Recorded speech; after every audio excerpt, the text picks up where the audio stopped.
ও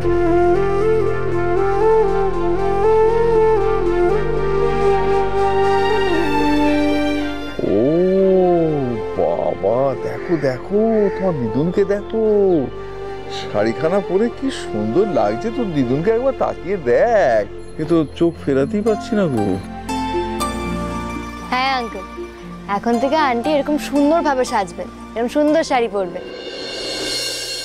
একদম ঠিক বলেছো, যা বলেছে তাই শুনবে, সেইটাই ভালো। এই নাও নাও নাও নাও, তোমার নাতনিকে ধর ধর। ও পুষ্পাদি, বলছি তুমি তো বাজারে যাবে, আসার সময় জলপাই নিয়ে আসো, জমিয়ে আচার বানাবো। আন্টি তো টক খেতে খুব ভালোবাসেন। আচ্ছা আনবো। কি আন্টি, জলপাইয়ের আচার খাবেন তো? টক খাওয়ার ব্যাপারে একবারে টকের পোকা। তুমি সত্যি জলপাইয়ের আচার বানাতে পারো? বানাবে? হ্যাঁ বানিয়ে খাওয়াবো তো, কিন্তু তার জন্য আপনাকে লক্ষ্মী হয়ে আগে ডক্টরের কাছে গিয়ে চেক আপটা করাতে হবে।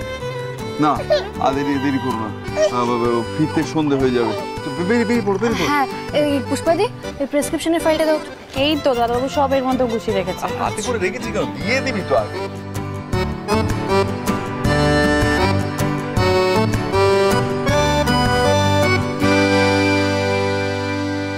গাড়িটা পার্ক করে সোজা তুমি ওদের সঙ্গে যাবে। হ্যাঁ, কোনো গন্ডগোল হলে তুমি সামলাবে, কোনো সমস্যা বা দরকার হলে আমাকে ফোন করবে। হ্যাঁ, এদিক ওদিক কোথাও যাবে না, সোজা নার্সিংহোম, ওখান থেকে বাড়ি।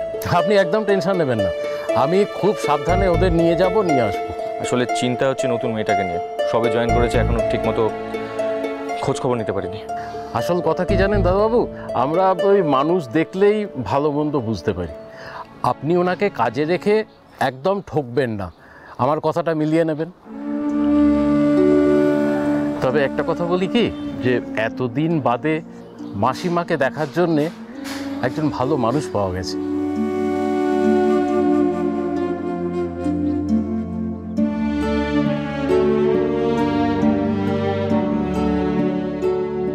মাকে সাবধানে রেখো, আর কোনো সমস্যা হলে সঙ্গে সঙ্গে আমাকে ফোন করো।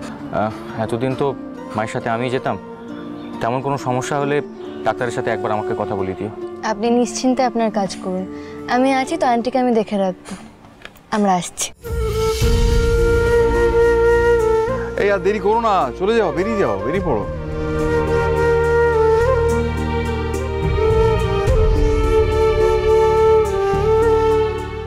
বড় ভালো মেয়ে রে,